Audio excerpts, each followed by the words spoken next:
We got a bracket. It is Selection Sunday here on Floyd Treats Finest, powered by the Field of 68 Podcast Network. That is not Coach Mark Lieberman. That is our guy, Ethan Roberson of HoH Bracketology. We'll get to see how that did this year. Year 2 of HB in the bracket matrix there. I am Jack Grossman. Again, Floyd Treats Finest, part of the Field of 68 Podcast Network, presented by Title Boxing. Title Boxing, where Coach Lieberman goes to get fit. Your first class is free when you call 502-630-0600. Located at 849 South Horsebarn Parkway. Again, that is Title Boxing and Kentucky branded as well. Your place to get Louisville gear, Kentucky gear. If anyone's hate watching, there's always some. And Kentucky Derby gear as well, Kentucky branded. Like, subscribe, follow all those things on YouTube, Spotify, Apple Podcasts, however you're consuming this content. We always appreciate it. HP is on Twitter at HoH Bracketology. I'm at Jack Grossman 97. And HB, man, you're ready to roll. You got the Louisville hoodie on. You got the Heisman Cardinal hat on. You celebrate Louisville getting a 6th seed here today? I think they got it. The committee got it right. Little inside baseball for everyone listening right now. I was not supposed to be on tonight. This was supposed to be Mark Lieberman. He did not do me a solid. So, yeah, hair's a mess. So we're going with the hat. And I wasn't going to wear a navy shirt with the black hat. So here we are. I'm looking like a mannequin right now, but that is A-okay. Well, you're a Louisville terrorist at heart, so it's only fair that you fit the part. Right. But that's right. And first of all, we will have another podcast previewing Louisville, South Florida with Coach Lieberman in a couple days as well. But wanted to get some instant reactions to the bracket. There's no one else better to do that than HP. We do really appreciate him hopping on. If nothing else, because one, he knows Louisville, but two, you've been doing the bracketology thing all winter.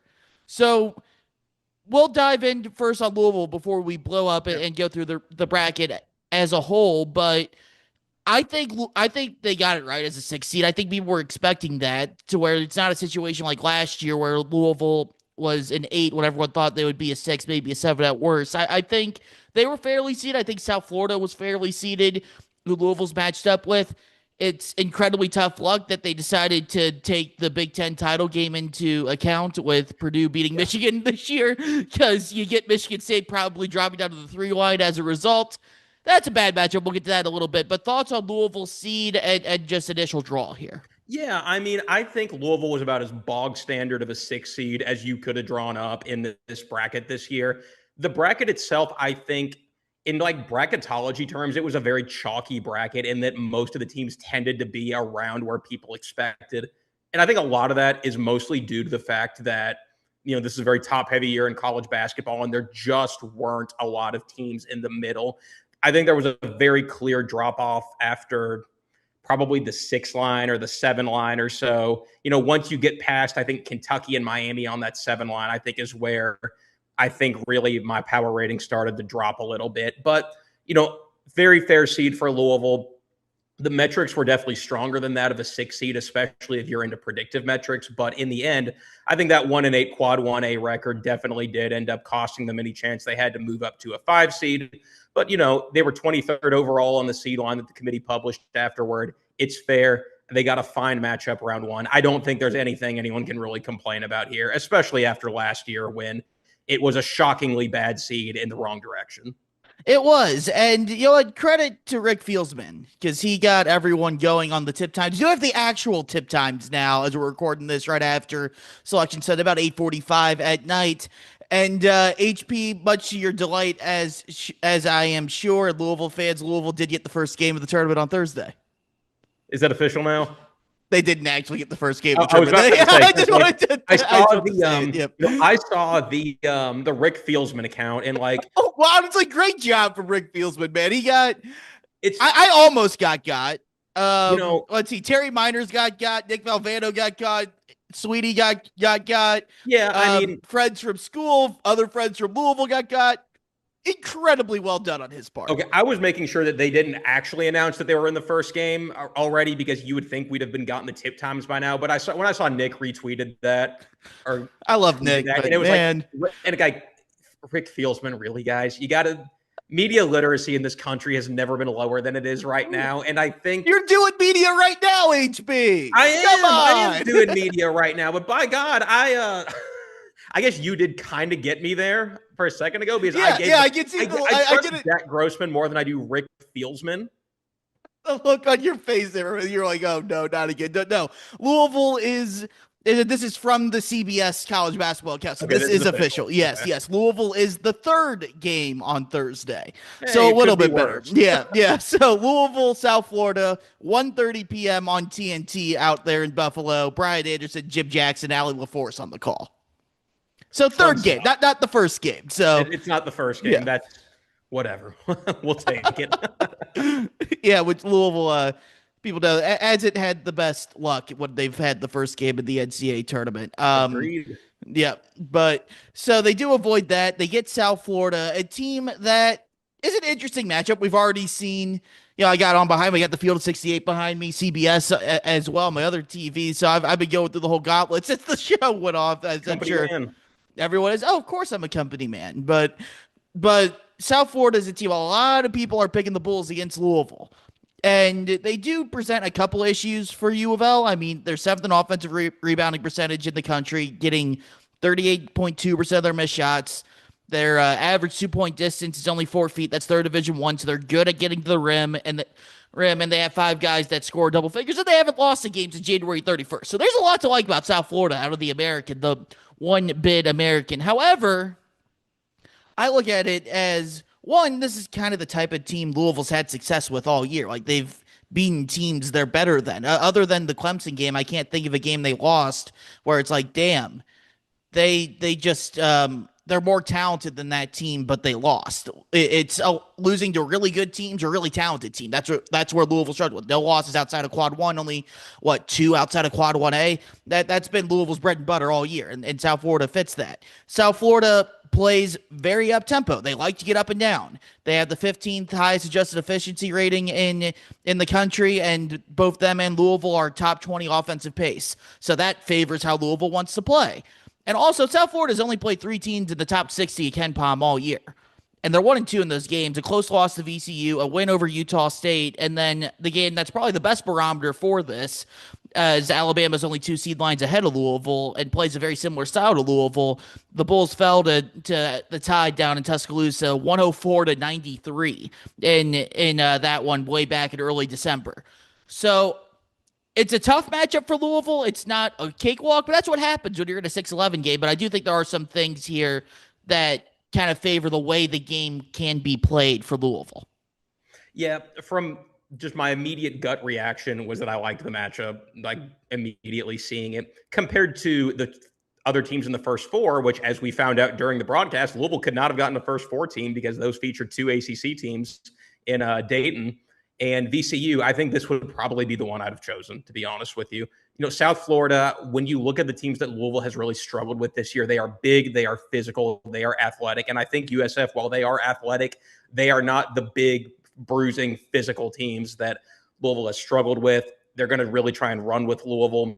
It's a game where I think one of the keys is going to be perimeter defense. And I feel like that could be which is bad for Louisville. That's the whole season. It's the whole season. It's basically like, how can Louisville defend on the perimeter for the most part? Wes Enos, hell of a player. A lot of people watched him, I'm sure, this week during the AAC tournament. That was the game I had on instead of the Big Ten tournament right before the committee, because I was like, please don't blow this USF, so I don't have to make another bracket if they'd lost in Wichita had gotten in. But I think this is a game where, Louisville should be expected to win. They're a 7.5 to 8.5 point favorite in this game. The health of Michael Brown, obviously, that's something that we're going to have to monitor over the next few days. I was not exactly inspired by his answer in the immediate aftermath of the Miami game last Thursday in the ACC tournament. Definitely did not sound like someone who was 100% that he was going to be coming back and playing this week. But I think even without him, this is the kind of team that I think Louisville has had relative success against. They do have the big, I can't remember the guy's name, watched him a couple times this week, the big 6'10" guy in the middle that averages almost a double-double for USF. That'd be Nelson. That's right. Yep.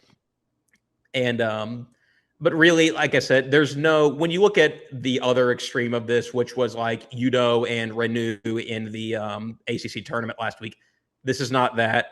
I think Louisville's got the better players pretty much across the board here. They should be expected to win. Honestly, I don't think there's really USF can win this matchup, but I think if they were to win this matchup, it would be a game where Louisville definitely has to help them, I think. Right. I mean, it's going to be what a lot of this comes down to. If Louisville makes shots, they'll win the game. Yeah. And If even they, then, I think when you look at their offensive rebound percentage as well, they really send a lot of guys to the glass during the games and things along those lines. So, I mean, you're going to get transition opportunities if you can secure those defensive rebounds. You're going to have to play tough on the boards.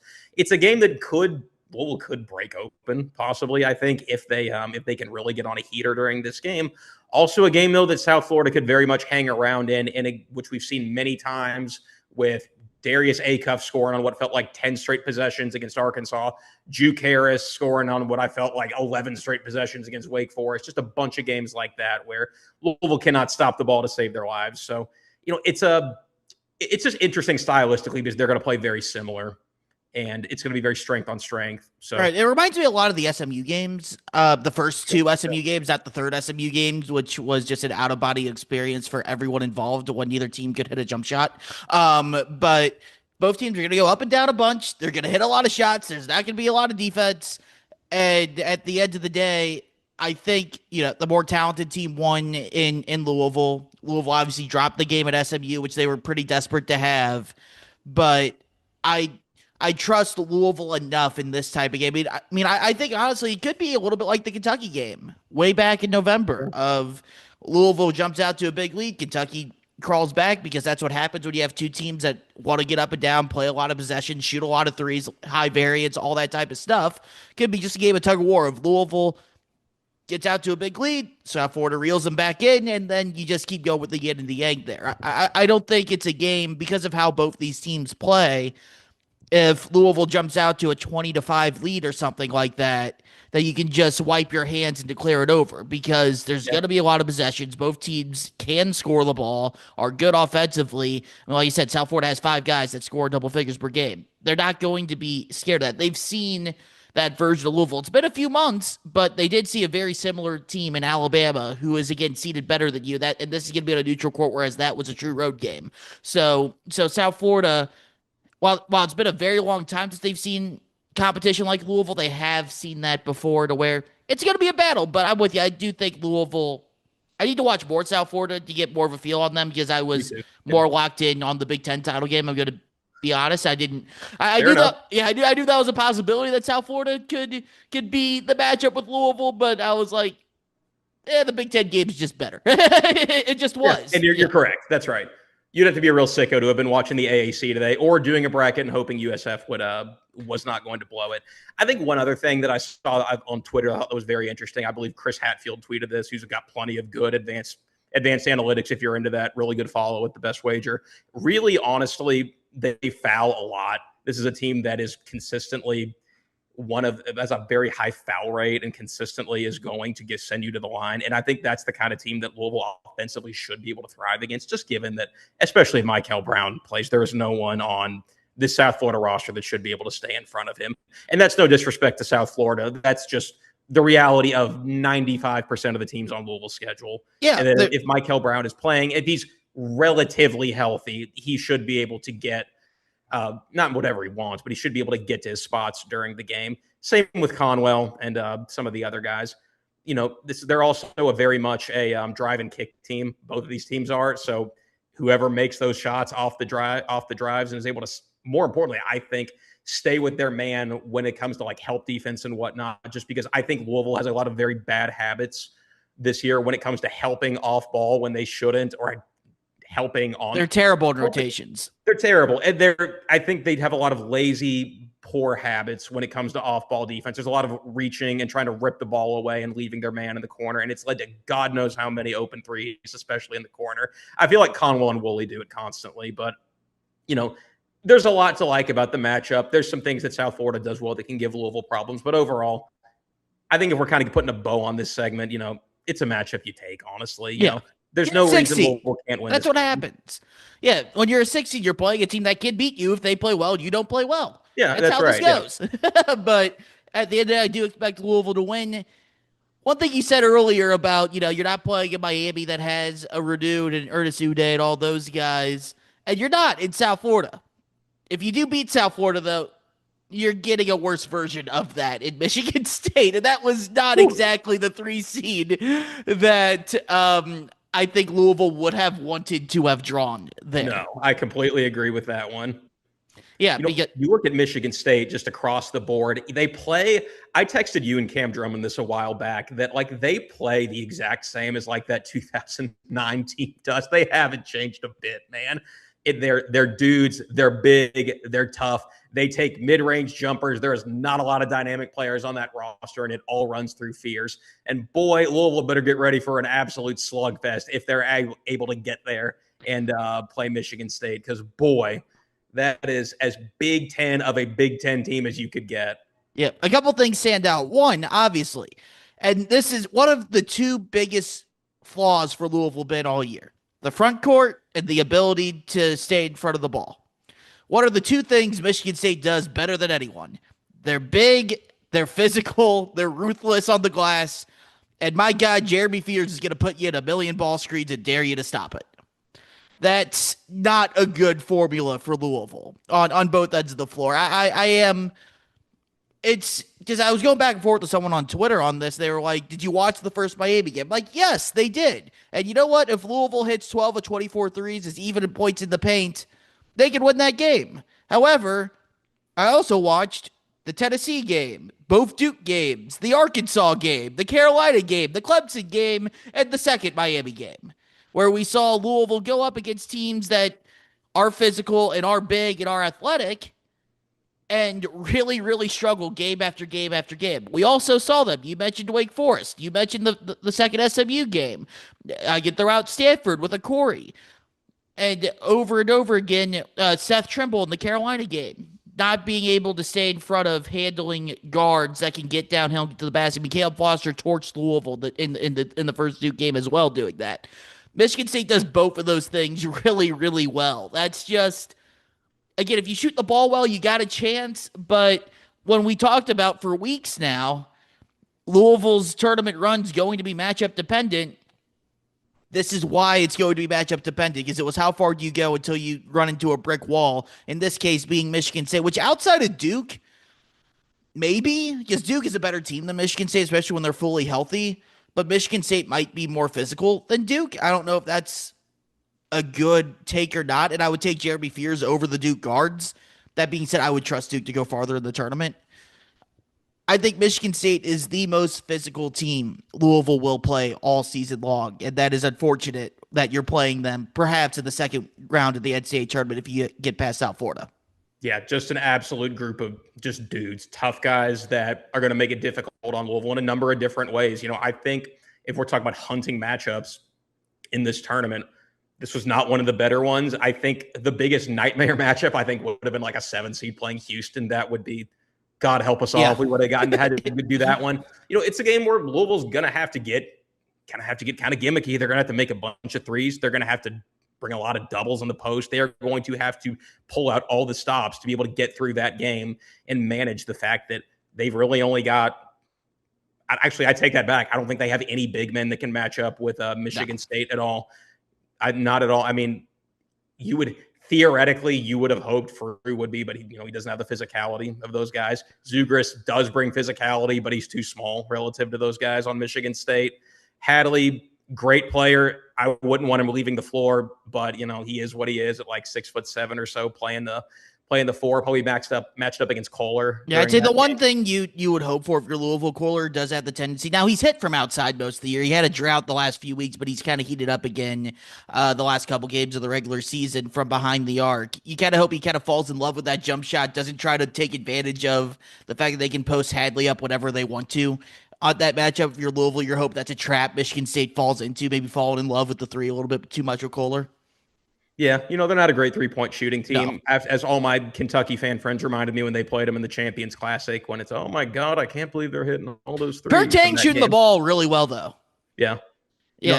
It is not a good matchup. I would have preferred Gonzaga. I would have preferred Illinois. I would have preferred Nebraska. Obviously, I don't think they can play Virginia again that early, but not exactly what you would have hoped for. Purdue and Michigan State in terms of those 2-3 type teams. Yeah, that would not be a fun one. There are ways for Louisville to win that game and far, far stupider things have happened in this tournament. Yes, absolutely. We had a 15 seed in the Elite Eight less than 5 years ago. We had the smallest team in college basketball beat a team with Zach Edey on it about, 3 years ago in the 2023 upset. Yep. So, this is not impossible. I don't want to build this up to be something that it isn't, but it's a game that I would expect Michigan State to be a substantial favorite in, probably to the tune of 7-8 points, I would imagine, in that game. Would be difficult for Louisville. Louisville has weapons in the ways they could equalize. And Louisville has more dynamic guards than Michigan State. That's something you could say. And with Brown and Conwell and more guys that I'd say would be more like pro-level players in Louisville's backcourt than Michigan State's backcourt. But again, like the advantages Michigan State's going to have in the front court are going to be extremely difficult for Louisville to overcome. And overall, schematically on defense, it's not the kind of team that Louisville's particularly done well against. So would have preferred to have a much more optimistic take on them potentially getting to the Sweet 16, but I guess we'll wait to try and get there first, and then you and Lieberman can break that down. Yeah, so let's do this then, because if Louisville's able to win their first game, obviously Michigan State needs to avoid an upset as well, and that becomes the matchup. We'll focus on that then at that point, because Louisville, I mean, for so long that, to use Ethan Moore's line, Sweet 16's the standard of the program, all that stuff. The way the season's gone, yes, I know some people have really stuck to that. However, Louisville has not won an NCAA tournament game since 2017. Pat Kelsey has not won an NCAA tournament game, period. I think, because everyone loves to do the narrative of Pat Kelsey hasn't won an NCAA tournament game, all that stuff. I don't really think that matters too much yet, because there's only been one game at Louisville. And you've seen guys like, I keep using the example of Todd Golden, hadn't won an NCAA tournament game before, then won 6 in a row last year. Roy Williams couldn't win the big one and then wins three titles in a 12-year span. I believe Dan Hurley had maybe 1 or 2 at Rhode Island and then didn't win a tournament game until year 5 at UConn when they won the national championship. And then won 2 in a row. I mean, Jay Wright couldn't get out of the first weekend and then wins 2 titles in 3 years. So I'm not, unless you're extreme, like Rick Barnes, where we have like 3 decades worth of data on it, I'm not going to fall into that trap of saying that. However, the longer this thing lingers for both Pat Kelsey and just Louisville's program, again, not having won an NCAA tournament game as a school since 2017 against Jacksonville State in Indianapolis, when we were freshmen in college. I was at that game in Indy. Me too. Yeah, that's funny. Did you go to the Michigan game also? Yeah. Yeah, I did too. That one wasn't as fun, but unfortunately, yeah. I was at the Michigan game in 2013 as well. That was a little bit more fun, but a very long Jason Anderson-esque question of getting around to it. How much pressure is on Pat Kelsey and Louisville to win one game in the NCAA tournament against UCF, and if nothing else, get that monkey off the back? Yeah, I mean, you mentioned Ethan Moore saying the standard is the standard with, Sweet 16 every year and things along those lines. I think this is a too in the middle take from me, to be honest with you, which makes for really bad radio. But Pat Kelsey, I think, is under immense pressure to win that first game against USF. And, I'm with you in that when we talk about coaches, I don't think it's as simple as the analysis of we know what they are in 2 years into a tenure.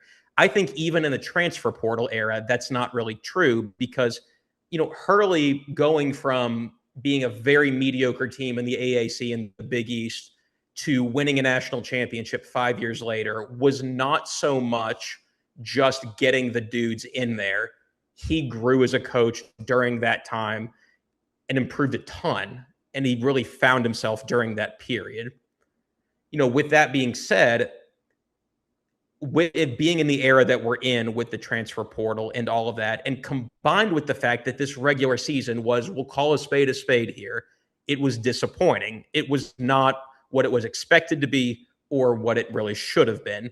I am not one of the people out there that thinks that Kelsey blew it with, getting the most out of this roster. I think this is a fundamentally flawed roster. He made some mistakes in the offseason and got married to the idea that we're going to have 4 floor spacers on the court at all times, and we're going to kill them with shooting. And even if that's to the detriment of defense and rebounding. And I think that was a mistake he made in the offseason that will not be able to be rectified until about 3 weeks from now.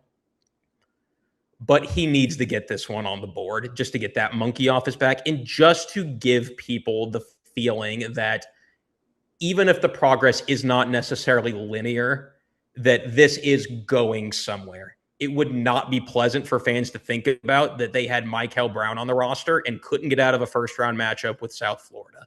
That is not pleasant for anyone. And I don't know if they're going to have Brown on Thursday. I think they should beat them even if they don't have them. But,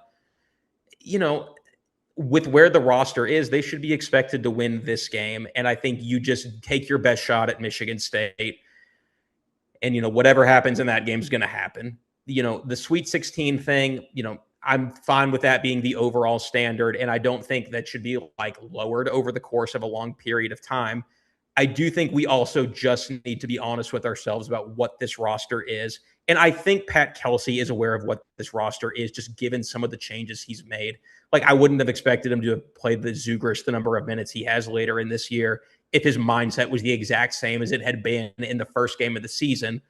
But, I think it's not terribly realistic to think that they're going to beat Michigan State, which is a problem that it's not that doesn't feel overly, likely at this point in time. But, that's something to fix in the offseason. And his tenure is going to be determined in what he does going forward here. A miracle run this year is totally plausible, but, there's so much pressure to get that first win, man. They need to do it. The opportunity's there to do it. And I think people need to just, I think a lot of people have just forgotten what it's like to win that first NCAA tournament game because it's been so long, Jack, and it's been so bad in these games that they have made it into the NCAA tournament. And I think people will begin to kind of fall in love with the whole thing again once they get that feeling of, oh my God, we're playing on for another day in the NCAA tournament and that kind of thing. And it doesn't make the season a success if that's the case. I don't think that would be the case at all. But in the end, it needs to happen because I think at some point the fan buy-in is going to wane substantially if you don't give them any real red meat on the bone. I don't consider him any kind of hot seat pressure going into next year by any stretch, but, I think he knows within himself as well that they need to get this done on Thursday. Yeah, I mean, you got Michael Brown, you got all the talent on the roster. I'm with you. It's not the best constructed roster, but we got a lot of talent. With the preseason hype and expectations and all that, it's not a successful season if you only win one game.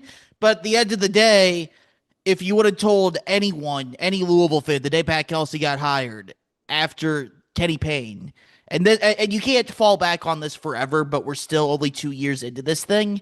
After going 12-52 and the disaster at the end of the back era was, if you would have said year one, 18-2 in the ACC title game, 8 seed, lost in the first round. Year two, 6 seed, win an NCAA tournament game, lose in the second round. I think everyone would stamp it and say, yes, that is a great start. We will sign up for that today. And it's hard to play that game when, one, you do go 18-2 in the ACC last year and how great that was. And even with the league being down, and two, bring in Michael Brown and the hyped up transfer class and being a preseason top 10 team. That's a very different lens to look at it. Because if you would have said on November 1st that Louisville's a 6th seed and is fighting to win an NCAA tournament game, you're going to declare the season a massive failure. You just are. But that's just when you're a prisoner of the moment, no matter what that moment is, whether it's in the present or the preseason or when Pat Kelsey got the job, the goalpost changes. Everything shifts a little bit to where, no, it's not an A+ season if you beat South Florida then lose to Michigan State. No, it's also not a failure if you make the second round and lose to Michigan State. It's a good season. It's good progress, but it's not where the program wants to be long term. I think both those things can be true. But if you lose that game, that's where you get into, okay, did you waste the Michael Brown year? Did you waste all the NIL money that you had pour in here by making some poor decisions with how to handle the front court? Did you do this, or this? I think that's where, again, we're not advocating to fire Pat Kelsey. That would be absolutely idiotic. But it puts him in a much more pressurous situation going into next year to where, again, even if they're like a 4, 5, 6, 7, 8 seed next year and win a tournament game, I'm still saying you can't fire Pat Kelsey at that point, nor should you want to. But just the pressure year over year is just going to keep building and building. And the first step of getting that pressure released is by at least winning an NCAA tournament game and checking that one off your list. I completely agree with this. And, you remember, because we were like this, me and Jack Grossman, when it comes to sports, we're the same person growing up. But, you remember it even happened to Rick Pitino, when they played California in the first round of 2010, coming off just a really disappointing season. Right, but they were the number one overall seed the year before it had been. I'm getting there, Jack. Hold on. It's like you gotta let me finish. Sorry. Then the next year they had the Moorhead game in the first round after what was such a fun and exciting and jubilant season during the bridge year in 2011, and finished like crap in 2012 going into that tournament. It even started to build on Rick Pitino then going what looked like at that point was going to be 3 years without meaningful success in the NCAA tournament. And you're 100% correct that year over year, that pressure starts to build and it becomes a hole that gets deeper and deeper to climb out of. You don't want this thing to turn into where every single time Pat Kelsey loses a game, we're going to fire him. And every time Pat Kelsey wins a game, he's the greatest thing ever. The Satterfield. Yeah, that's exactly right. Yeah, it's what people did with Scott Satterfield for years. And Pat Kelsey is a far better coach than Scott Satterfield. Let's be extremely clear about that. But you don't eventually you lose the fan buy-in at some point, and that hole gets really deep to climb out of, or at the very least, it takes something truly spectacular to climb out of that. Like the 2012 Final Four run took for Rick Pitino at the time, because there were people that wanted to fire Rick Pitino at that point. And I was the biggest Pitino honk in the world growing up. It was insane that people were saying that. It was so dumb. It was dumb. It was dumb from the first moment that started. It was dumb all the way until it died in 2012. But, you don't want to dig in a hole. You don't want your coach digging that kind of hole where it takes so much to claw out of, and people just have a fundamental distrust of the program and a fundamental, I don't want to say apathetic feel toward the program. Well, no. I mean, eventually it does become apathy. It becomes apathy eventually. Louisville's only sold out one basketball game at the Center since COVID. You mean, right. Yeah. That was Kentucky this year. That is, you can talk about how trends of attendance dropping around the country and all that stuff. And yes, that's all true. And the fact that the seats look like you're watching a game from the moon at the top of the Center, which is also true. And the fact that Louisville prices way too much money for those crappy ass seats, that's also true. But at the end of the day, when Pitino had it rolling, they sold out that arena. And we don't see that now. It's one time since COVID. So you do see, not that they're at an Indiana level of apathy. They're nowhere near that. Don't get me wrong.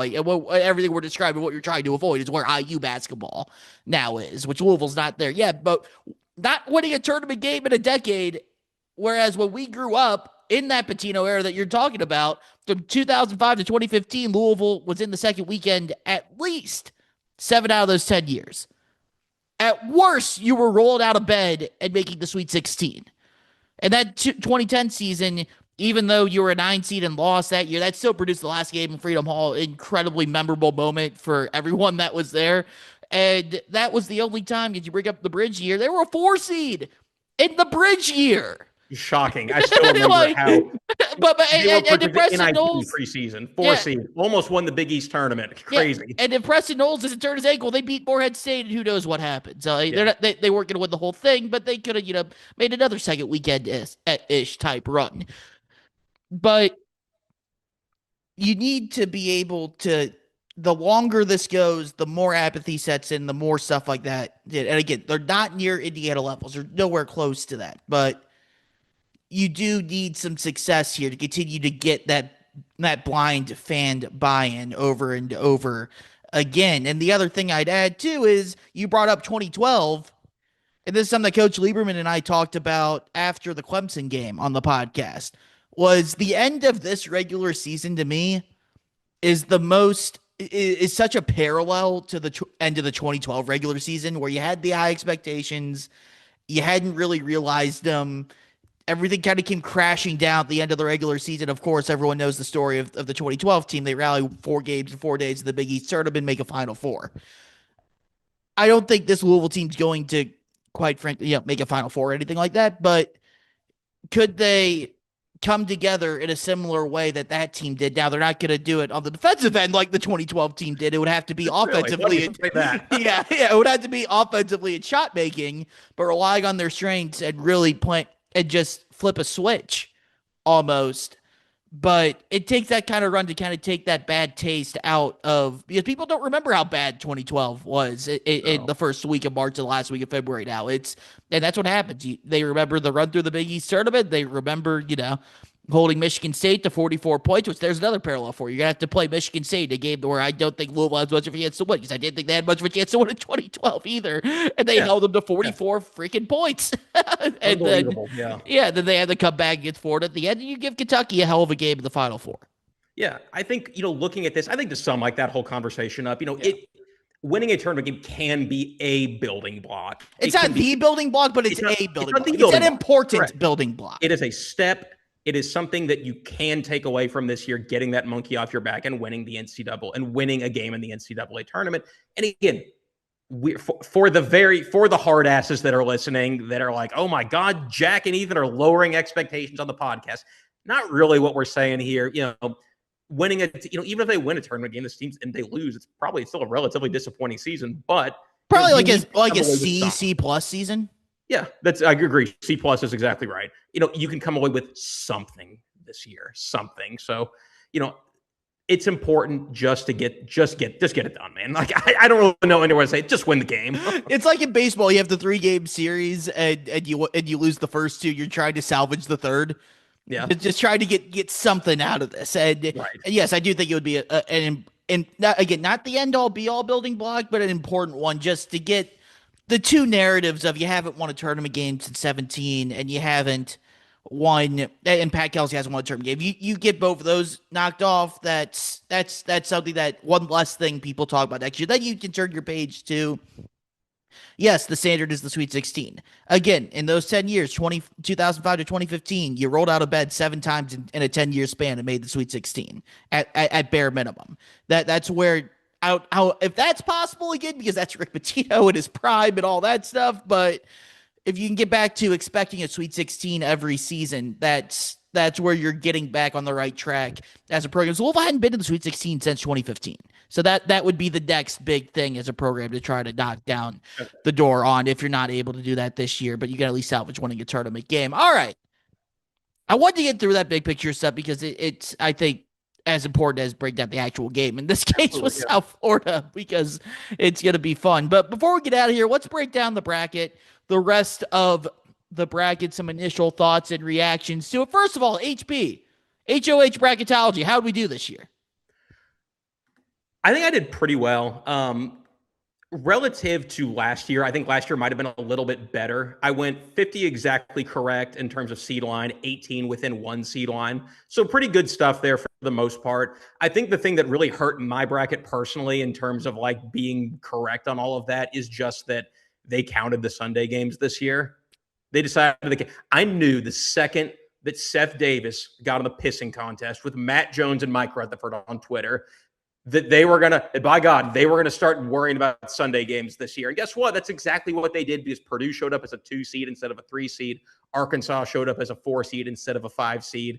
It's a damned if you do, damned if you don't kind of thing, man. But it was a good year, I think, for like my picks and whatnot. I think some of the veterans, I guess, out there probably did a little bit better. I saw some people that got 52, 56, 100% correct on the right seed line and everything. That'll probably be close to like what the winner is for this year. But I mean, good year. I think the things that hurt me were the Sunday games.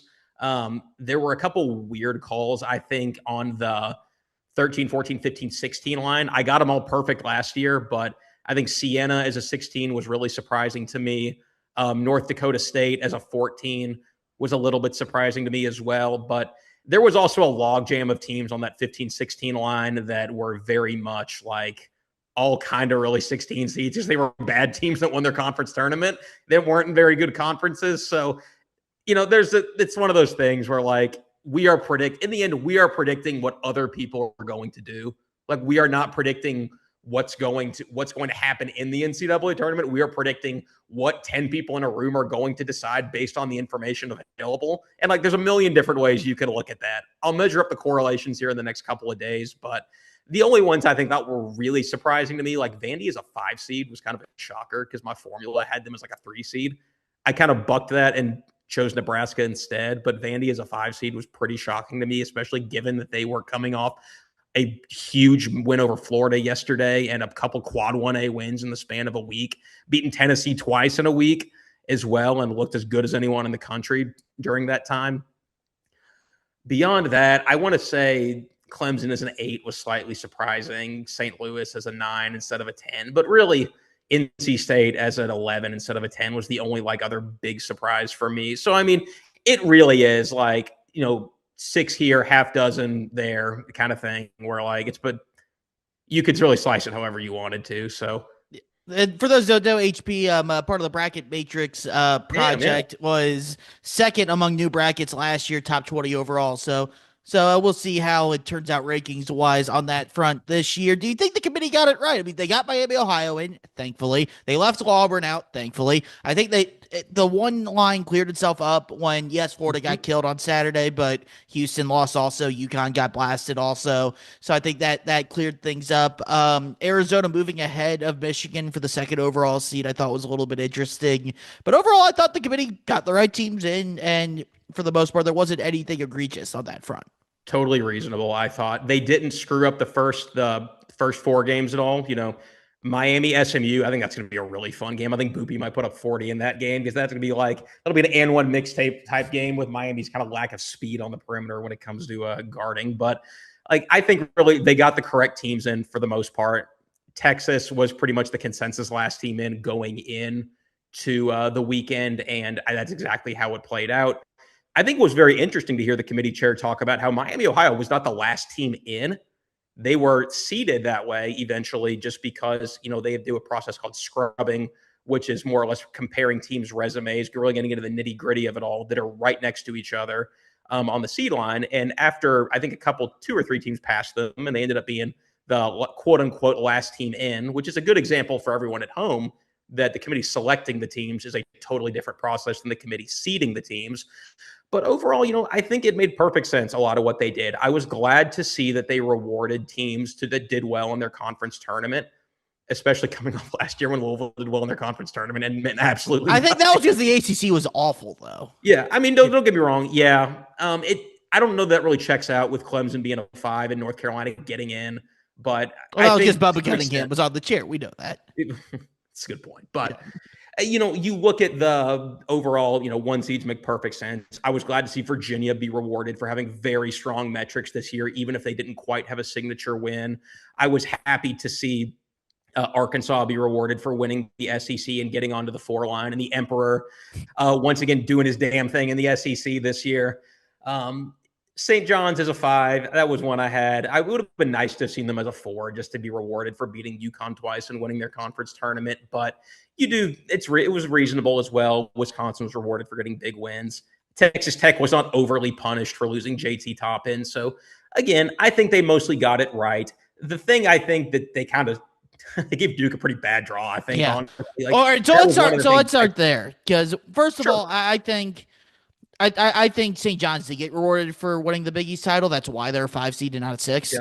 That was the bump that they got in a pretty bad Big East, to where in a normal year they probably would have been higher than a 5. But it was that way on my end as well in my model for the when you do absolutely nothing in the non-conference, and then the conference is terrible, it's gonna be harder to improve your seed. That's how things work. So I think St. John's at a 5 was fair. I am disappointed in the 4-5 matchups though, because I was not in terms of how good they're going to be. I think St. John's and Kansas has a ton of potential. Arkansas, Wisconsin as well. We'll get to that one a little bit later. But Pitino and Emperor Calipari did the damn thing this week. It felt like a throwback to the early mid 2010s with those 2 schools. But let's start with the East region, Louisville's region. Sure. Like you said, I think Duke got about as tough of a path. I feel like we say that like the bubble's always terrible every year. That's become a cliche. I also think it's become a cliche of, oh my God, the number one overall seed got such a tough path. I feel like we do that every single year. Be like last year was Auburn. You might have to play Louisville in Louisville. You got to play either Michigan or Louisville in Lexington. Yeah. You're gonna have to play Michigan or A&M the Sweet 16, Michigan State in the Elite Eight. Oh my God, and they steamrolled through everyone. And that's just the most recent example. We're all saying that about Duke. I think I agree though, because drawing either Kansas or St. John's in a Sweet 16 game is incredibly tough, man. That's really, really tough. If you're the number one overall seed and you got to face Rick Pitino with a team that's absolutely rolling, or Bill Self with maybe the number one overall pick in the NBA draft on the other side, if he decides to play, that is. Yeah, it is funny just because of the fact that, Duke, I do think that is a very real thing this year, just with how the historically weak bubble thing. We do joke about that a lot on here, but like and Evan did do like real statistical analysis of this, and it really was the worst bubble relative to top seeds of all time, which is hilarious. But I look at the region Duke got. I think Ohio State could potentially, push them a little bit if you get a hell of a game from Thornton and Mobley, because those are two great players on a Big Ten team that with metrics were much better than its resume up until the very end of the year. And you look at that Sweet 16 game of Darren Peterson can absolutely single-handedly carry you through a game against a Duke that can shockingly send a team like that out. Rick Pitino is going to bring one of the best defenses in college basketball. Even if they're a little more limited on offense, it is going to go blow for blow with Duke in that game. And you give him a week to prepare too. Yeah. They will not be intimidated by Duke's physicality by any stretch in that game, and they will absolutely be ready for that. Like, granted, Duke is a far better team than both. They are complete. They are talented. I think Caleb Foster being out is fairly concerning for me personally. But again, Cam Boozer is awesome. They have plenty of talent on that roster to be able to get through that even without him. But they certainly weren't done any favors. I don't think the UConn draw as a 2 seed was necessarily the worst thing in the world, with UConn being a very flagging team over the last couple weeks, being absolutely blown out by St. John's and dropping that miserable game to Marquette here a couple weeks ago. Really, Michigan State is a team. I think they're kind of like a diet.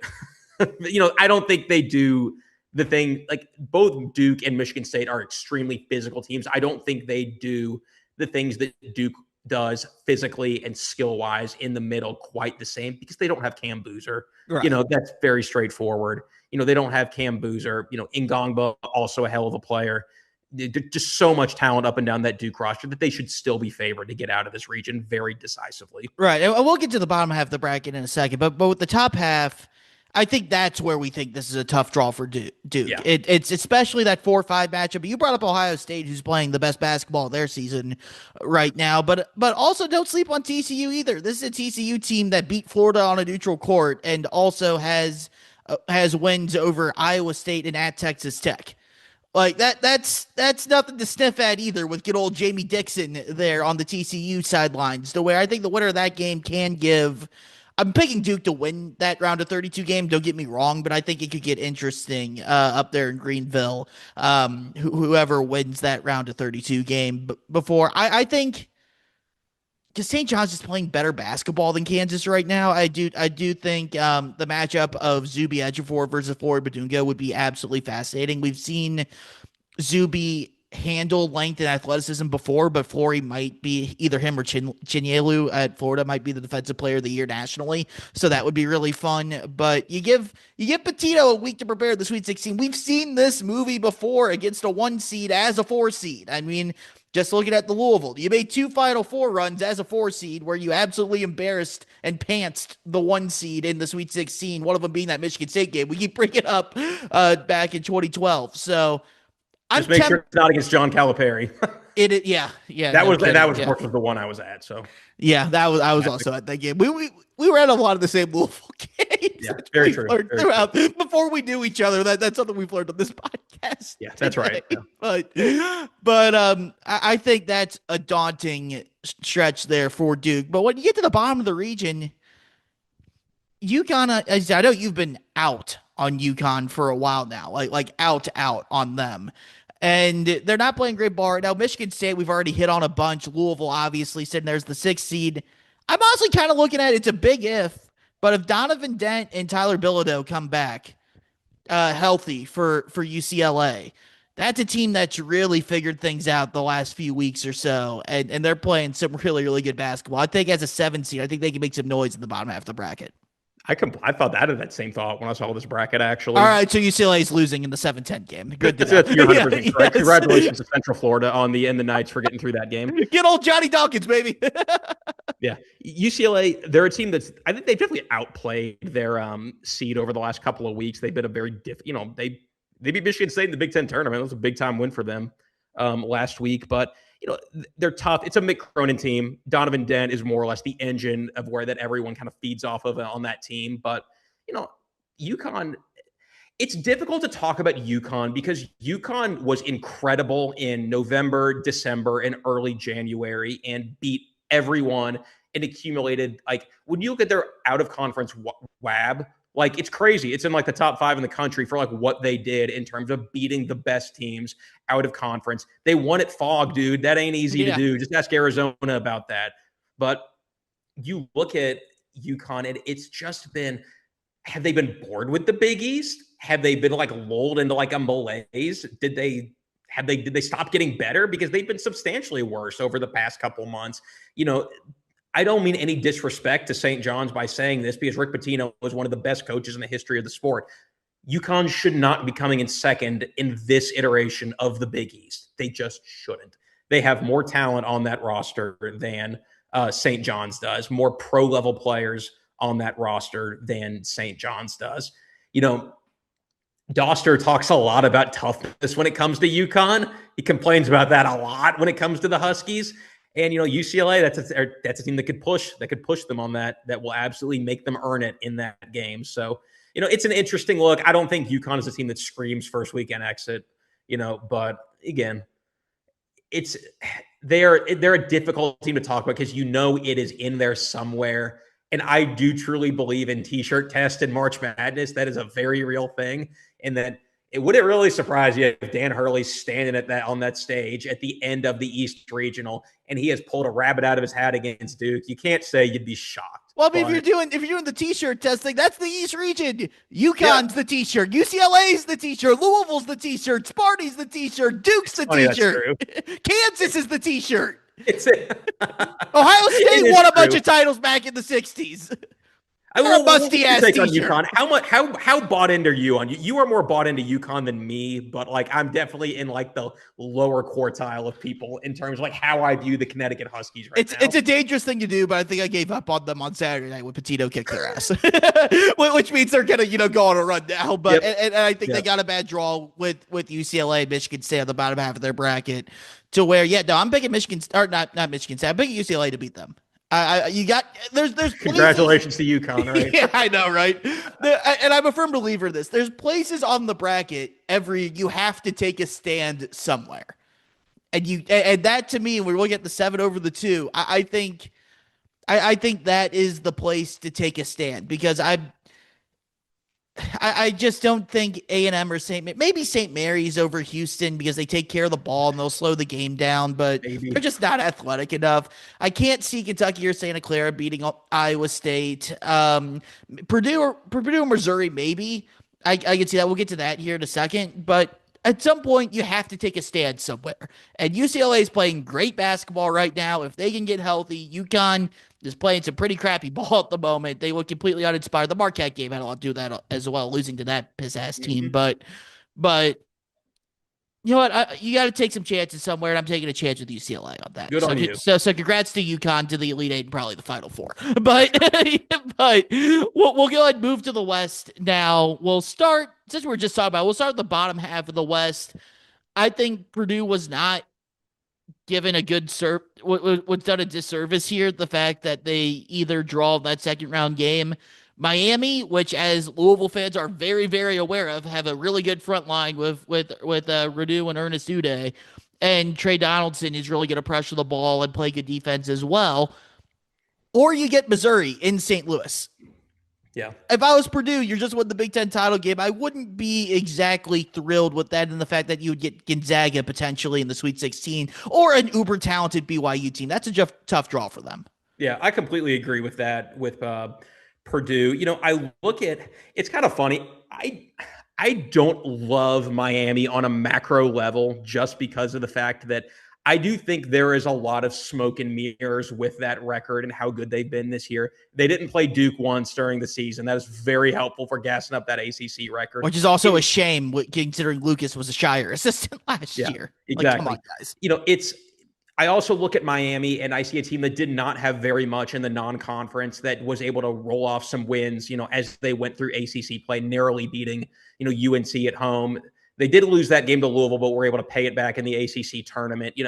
They were a very bog standard 7 seed, I think, in terms of like making the bracket. But I kind of think Missouri gets through that game, to be honest with you. That's what to be rocking in St. Louis, man. I think, Mark Mitchell, I think will be able to hold his own in that, in that front court against Miami. And overall, I'm not super bought into the Hurricanes, man. It's funny because I sound super bought into them when I talk about how bad of a matchup they are for Louisville, but that's an isolated matchup thing. Yeah, I'm not crazy about them on a macro level. Gonzaga, again, I think they sort of fall into a similar category as UConn. I'm more bought in on Gonzaga than I am on UConn. They took that awful loss a month ago, I believe, to was it Portland? Yeah, Portland. It was bizarre, man. That game was bizarre. Game, man. Yeah, they are. It's an extremely talented team. They always are. And Mark Few, beautiful system of basketball. They're always playing. They're always a fun team to watch in March. But I don't know that I love Purdue in that game either, in especially in the West region, or seeing AJ DeBonce. I mean, this really is not a good draw for them. I think, are they the best team of those? Probably, but Purdue has kind of underperformed what we thought they would be over the entirety of the season. So until on Selection Sunday when they beat Michigan. Until literally today. That's right. Yeah. But yeah, no, I'm with you. I think that's going to be tough for them. Gonzaga hasn't lost a first round game since 2008. So I'm not expecting that to continue. That's money. Here. Yeah. So I kind of just expect Gonzaga to kind of do what Louisville did under Rick Pitino, roll out of bed and make the Sweet 16. And I think that would be a tough matchup for Purdue. There, Purdue's able to get to that point. Top half of the region. I'm pissed at the top half of the West region. You know why, HB? Because we got the Emperor versus Wisconsin in that one, because those are two big narrative games that could be in the Sweet 16. And both, I would have loved to see either of those teams in a different region. So not only that, I was thinking this literally yesterday as I was out walking the Beltline in Atlanta man, I'm going to pick Arizona or not yesterday, it was earlier Sunday morning, said I'm picking Arizona to win the title unless Wisconsin is in their bracket.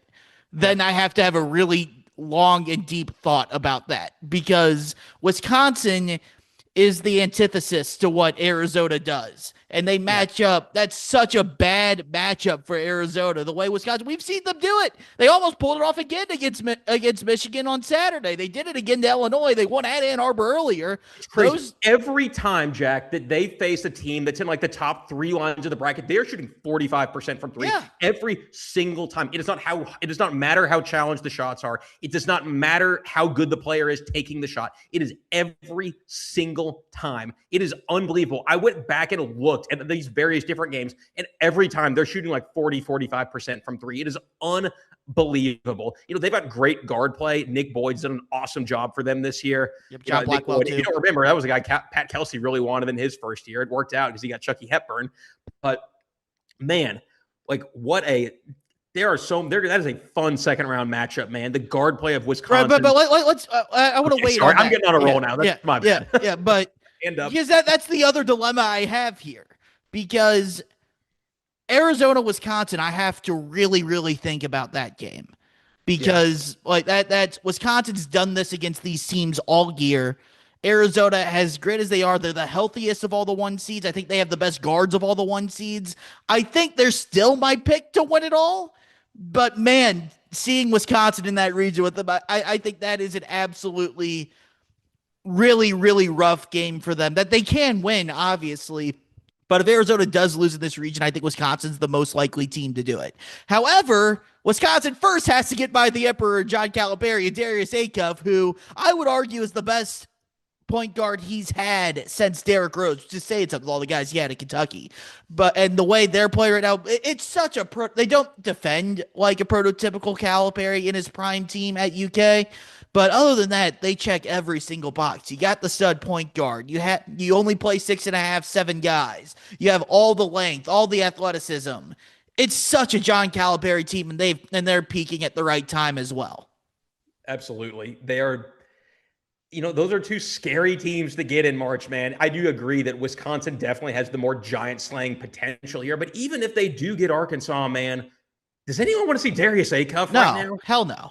I mean, it's crazy. His production is unbelievable. I mean, this is a guy that has been considered the top 7, 8, 9 draft pick pretty much the entirety of the season. And, I laughed off that take about, this is the best guard that Calipari has had. I've been on that one for a few weeks since now. Derrick Rose. Him and John, he's right there with John Wall, man, for how good they were in college. He is phenomenal. Plus, he's a better shooter than John Wall. He's a better shooter than John Wall. He is. That's a different time period, though. I feel like we're comparing across eras now, even though it was only 15, 16 years ago. But that's so sad. Man, what a fun second-round game that would be. If we're talking Arizona, I don't think either of Villanova or Utah State would have any chance whatsoever to challenge them in the second round. Villanova, who has, I believe, the only team in the at-large field right now that has 0 Quad 1A wins going into the tournament. I don't think that's a team that could challenge Arizona, not playing great basketball at the moment. Utah State, a very good team. I think they're outgunned in that game as well. But man, that Sweet 16 matchup's where it's at in this region. Yeah. I think. And I will say, really fun talk. High Point's a really good team as well. They score a lot of points. That could be a really fun. How many times have we got? Oh, the 5 seed on a run, then they lose to the 12 seed. High Point's a good team, so don't just gloss over them as well. They can give Wisconsin some issues, especially with that game being all the way out west. And good for Hawaii getting into the dance as well.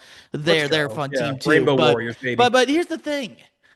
Well, I feel like I'm gonna pick Wisconsin to win that second round game. Then I'll have that choice in the Sweet 16. Just because everything Wisconsin does is getting Blackwell and Boyd in the lane and having all the shooters around him. This Arkansas team does not defend at all. But am I really gonna pick Greg Gard to beat John Calipari in the NCAA tournament? It's a great question. I mean, I just don't know what to think there. And I don't know if Wisconsin can defend what Arkansas does with Acuff and those guys as well. But I do think Wisconsin's the better defensive team and a little bit more consistent on that end. That being said, if Arkansas, as much trouble as Acuff could give Arizona, we kind of saw that game with Florida. And granted, it was a true road game versus a neutral site game. But I think Arizona physically on the inside could just kind of shred Arkansas in the paint in a similar way to what Florida did, to where I think Arkansas can win that game. But if you're giving me one or the other, I think Wisconsin has a better chance based off the matchup there as well. We'll go ahead and move over to the Midwest region, where I think Michigan, I think, might be the most vulnerable 1 seed at the moment, which is weird because we kind of sat here a couple weeks ago where everyone, the 4 teams have separated themselves from everyone, and then Michigan loses to Purdue.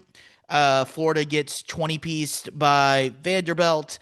Then Duke has a couple injuries. LJ Casey goes down for the Wolverines. It doesn't feel like it did last year at this time, and how we thought it was going to feel a couple weeks ago, where it just seems destined for all 4 of these 1 seeds to make the Final Four.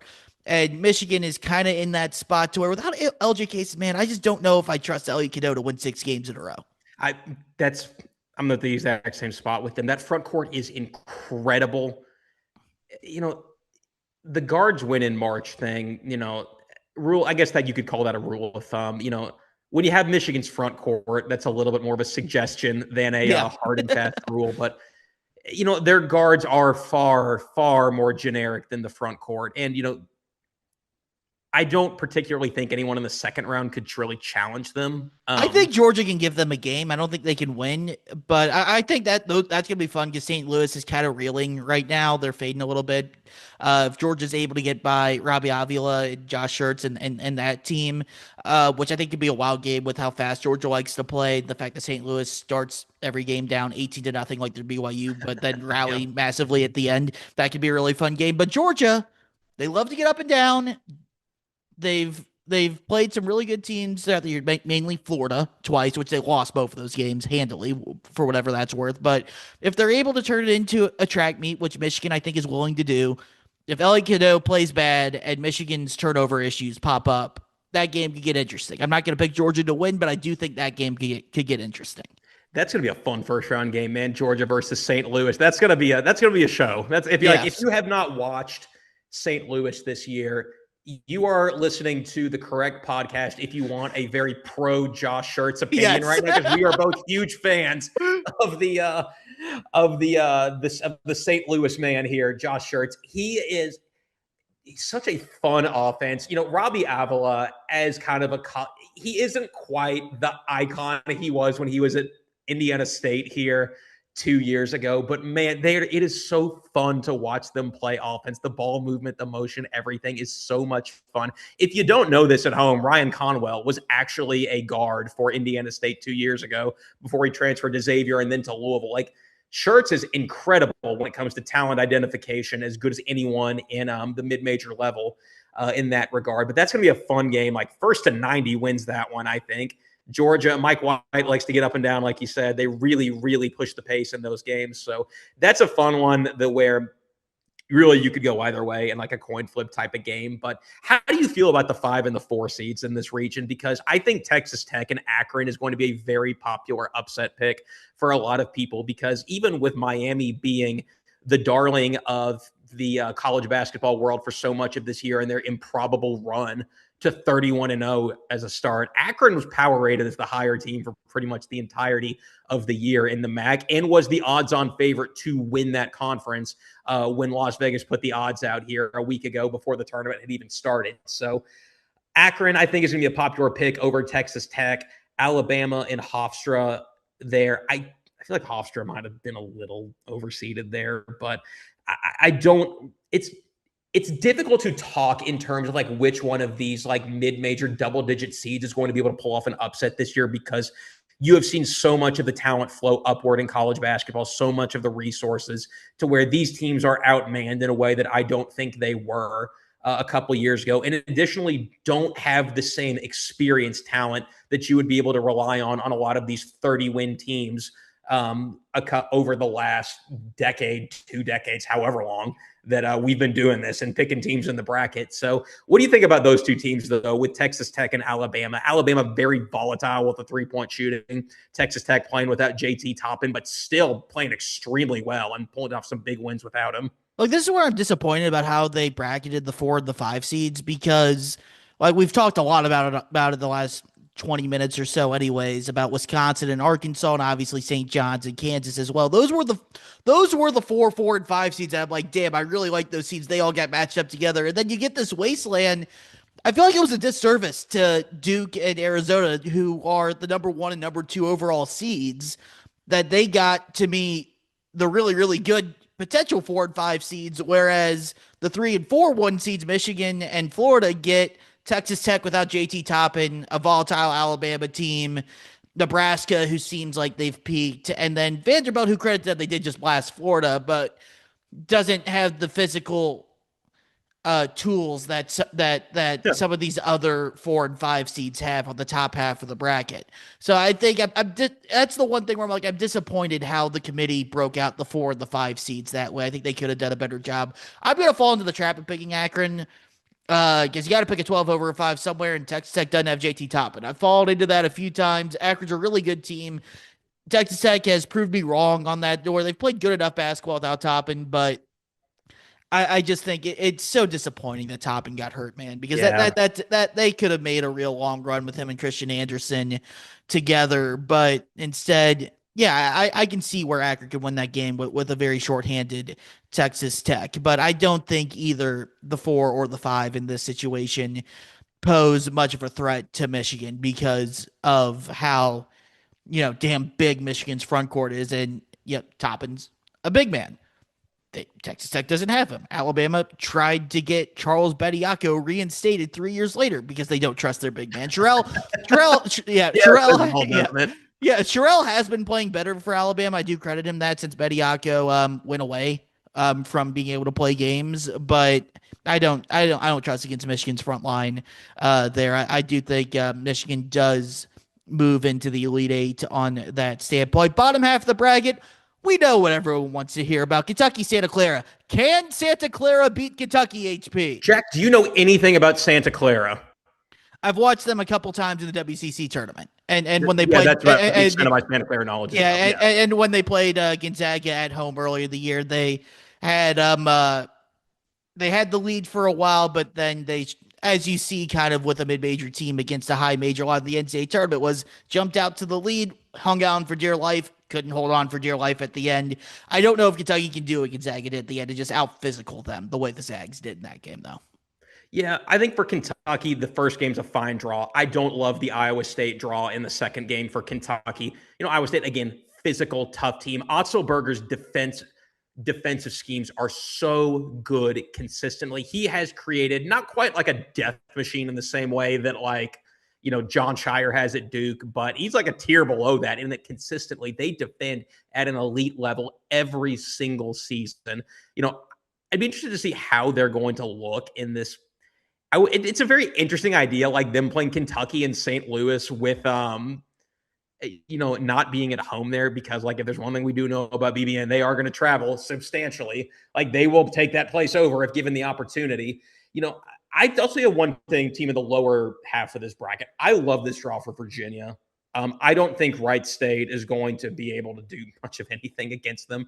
And you're looking at either Tennessee in March, you're looking at an SMU team that does not play defense, or a Miami of Ohio team that I personally believe is going to be outgunned in every single game that they're playing in the NCAA tournament. That's no disrespect to them, because their accomplishment was incredible, going 31-0, even against a subpar schedule. But I don't think they have the quickness, the size, the physicality in order to play with a Virginia. And I think they would really struggle if they can even get to the game against Tennessee in the first round there. But Virginia, DeRitter, awesome player, fantastic defensive team. They're big, they're tough.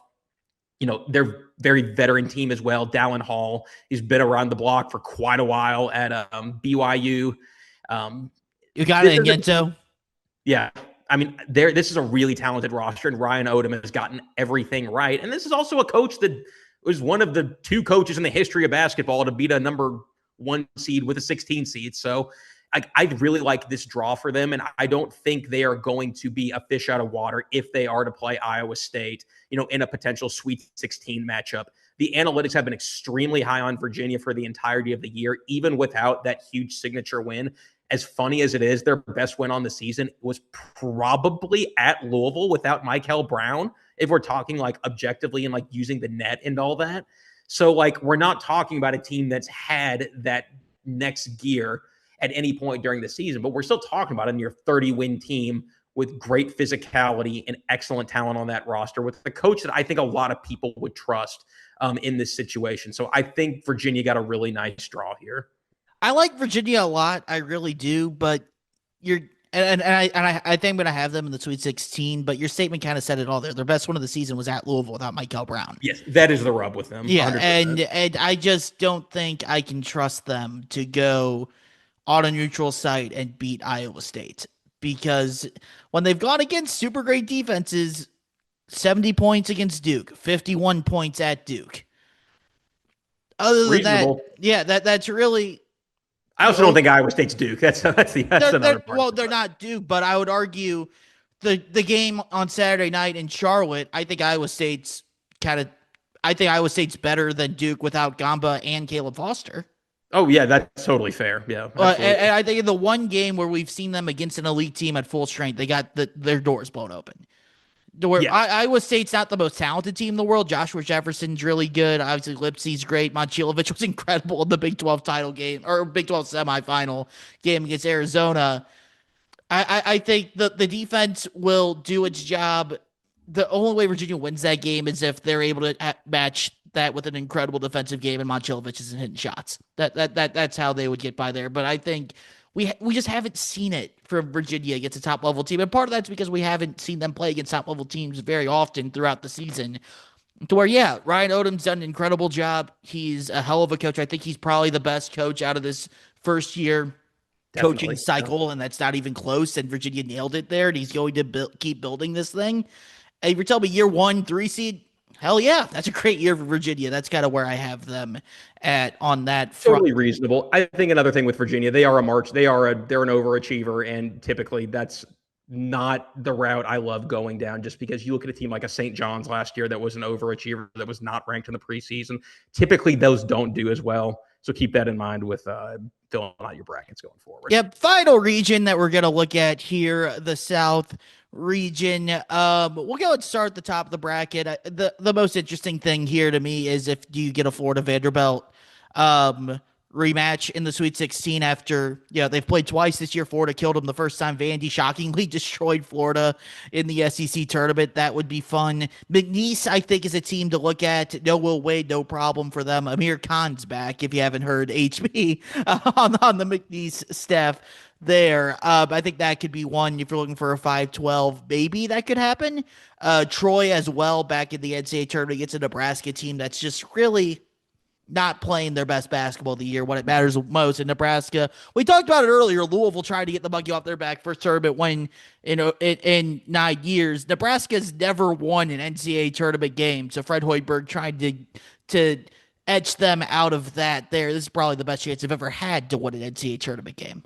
Without a doubt, Troy was a team that in my model was overseeded this year. I had them as a pretty solid 14 here. They did get a good draw with the 13 seed. Nebraska, I don't think the analysis is particularly crazy here. Again, we're talking about a very clear overachiever that I think peaked in probably December or January.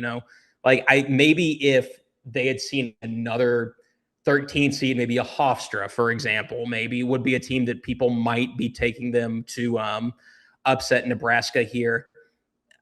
I think this is a pretty good draw for Vanderbilt, in spite of the fact that I think they were underseeded by quite a bit here, to be honest with you, because I think a lot of people were hunting that Nebraska matchup, just given that, the peak for them was very much in December and January.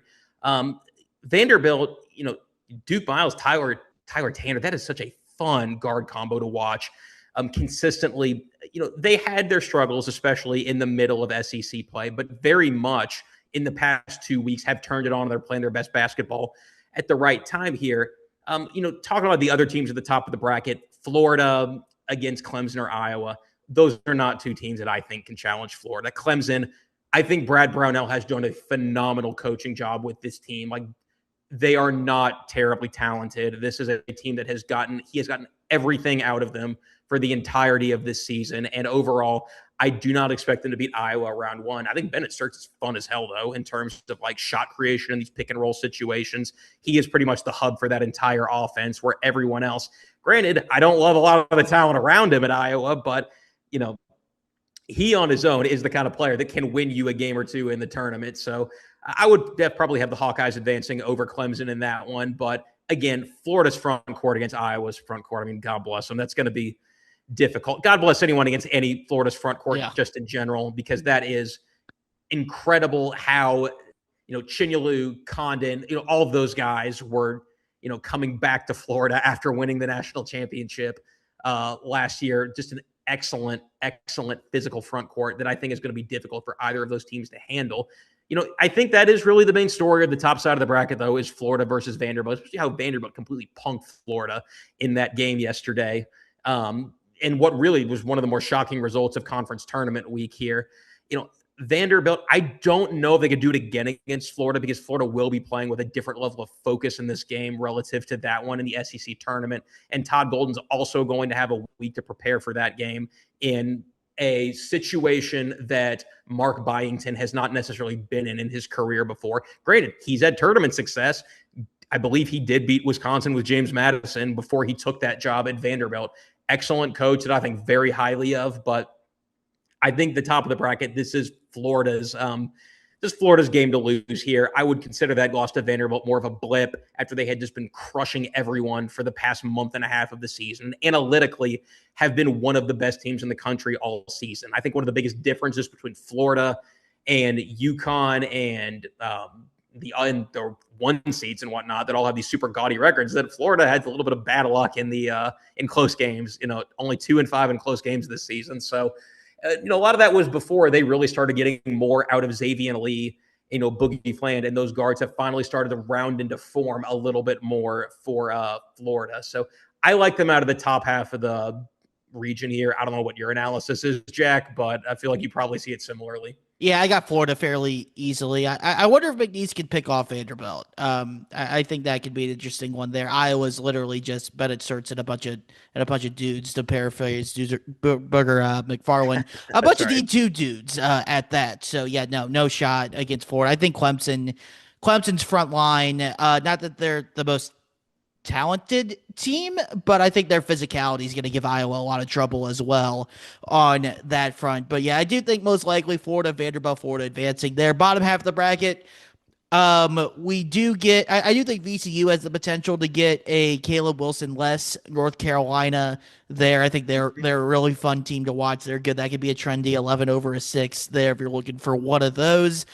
We do get our old friend, Fred McCaffrey. He's back in the NCAA tournament. What was one of the wilder games of Champ League. It really was, man. The Ivy League delivered. Yep. TJ Power going from 5-star recruit at Duke to dropping a 40 burger and an insane buzzer beater to send the Ivy League tournament to overtime to get Fred McCaffrey back into the big dance is a hell of a run there for him. So he's back, and he gets to play Illinois, who, I don't know if you know, HB, the last 10 times Fred McCaffrey faced Illinois in the Big Ten, his Iowa teams were 1-9 against them, for whatever that matters. So maybe not a great matchup there with Daddy Brad Underwood at that front there. I think this one, might be the chalkiest region. I think Illinois is better than anyone in their pod. Houston, I think St. Mary's can slow the game down, be disciplined with the basketball, and make that interesting, but I don't think they have the physicality to actually beat Houston. A&M would be a fun clash of styles, in-state type game, but unless they just go nuclear from 3 similar to Louisville, I don't see where they could beat Houston. And then, like we've talked about earlier, Florida and Vanderbilt as well. I think this could be a little bit more of a chalkier region. I look at the bottom of this region, and I just constantly think, like, man, I really wish North Carolina had Caleb Wilson. Same. They'd be so much. I would pick Carolina to go to the Elite Eight with Caleb Wilson. With that, I would too. Yeah. I would too. That was literally the first thing I saw when I saw this bracket, was like, that would be a great draw for Carolina if they had Caleb Wilson, but they don't, so that doesn't matter. And to be honest, I think that 11 VCU North Carolina game is probably going to be another trendy upset pick, like we talked about. So again, congrats to North Carolina. So congrats to North Carolina. Yeah, Seth Trimble's going to have 35 again this game. No, I think Illinois is. The Illinois-Houston clash of styles would be so interesting. I think, especially playing in Houston, I think Illinois might die in that matchup, honestly, with with Houston. Like, just imagining like JoJo Tugler, like I compared him to like the Reggie Evans of college basketball. Like when I was texting you about this during the Big 12 championship game, like just the personification of like Houston basketball overall. Tough, gritty. He has one job and he does it about as well as anyone in the country. Rebounding, defense. Like, it's hard to see Illinois winning that kind of game, man. It is. I think Houston would be my pretty clear favorite in the bottom half of this bracket. I think St. Mary's a little overseeded, Texas A&M a little underseeded, but I mean, we're talking like very marginal points here for the most part. I mean, Houston comes out of the bottom half of the region, and then Florida, Houston in Houston to go to the Final Four. That'd be a show too, man. That'd be a fun toughest team wins. We're going to pull the Grant McCasland out there, but like, man, that'd be a brutal game for both those teams in a rematch of the national championship game last year. How crazy would that and where did that national championship game take place? Not in Houston, but pretty damn close to it in San Antonio. Not far away. Yeah, so that would be a lot of fun. I think I'd sign up for that one today. So, do I put you on the spot and ask for a Final Four? I know you said you don't have one. Honestly, no, because I don't have one. Ooh. Yeah, I'll handle the booze, but yeah, I don't have one yet either. But I'm recording another podcast here the next couple of days, so I get a chance to actually go through it and set that up. You don't get that chance, HB. So give me a Final Four and a title. Okay, if I got to do this like straight off the top of my head, give me Duke out of the East region. They have been the best team in the country for the entirety of the season. I think Cam Boozer, they beat Virginia with Cam Boozer going 3 for 17 and not having Caleb Foster or Patrick Ngongba, which is an unbelievable just expression of how good this Duke team has been over the course of the season. Like, the Blue Devils have been the best team in college basketball and one of the very few to not look out of place when it comes to facing that vaunted Michigan front court. So I trust them to get out of that East region and make it to the Final Four here, get to Indianapolis. In the West region here, again, I would favor Arizona coming out of this region. Arizona, as you said, the Burries and Bradley guard combo is probably the best in all of college. It's one of the best of like all of these like 1 and 2 seeds right now, even though they are very much built as a front court type of team. I think Arizona is probably the most complete of all of the 1 seeds at this point in time, and is playing their best basketball, when it matters the most. Barchenkov is hitting shots now too. Yeah. I mean, Arizona, the depth is phenomenal as well. There's so many ways that they can beat you. I think they get out of this region, as terrifying as that Wisconsin game would look for them. But so that's who I'm going to take out of the West. Midwest here, should I get weird with this?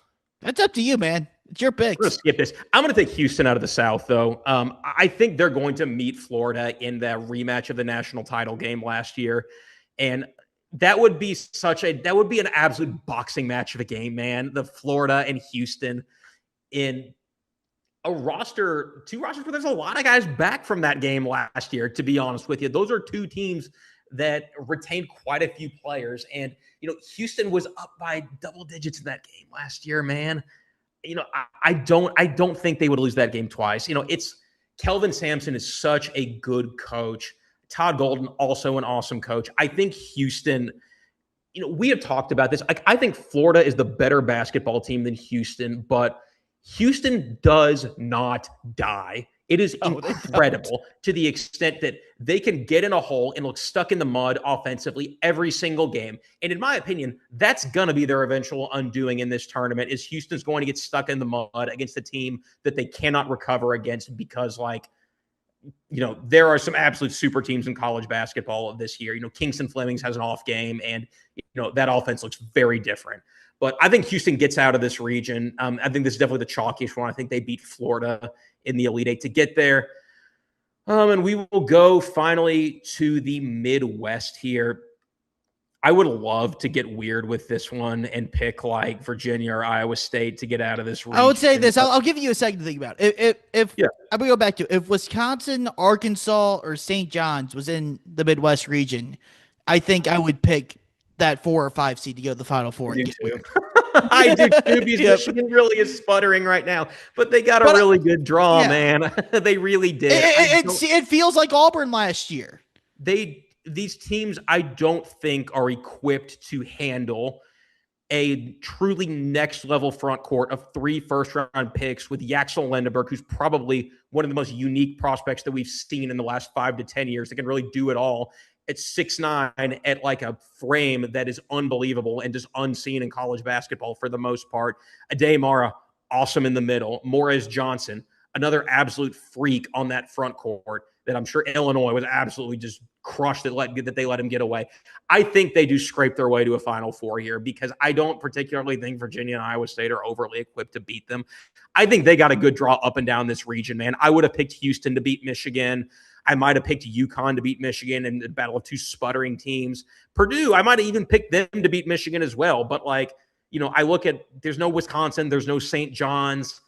I don't know that there's even a Vanderbilt between these teams. Like, it's very, very difficult for me to find many routes that do not lead to Michigan being in the Final Four here. So we go to the Final Four. Duke will be playing, I believe, Houston is what you would have. Yeah, you'd have Duke versus Houston and Arizona, Michigan.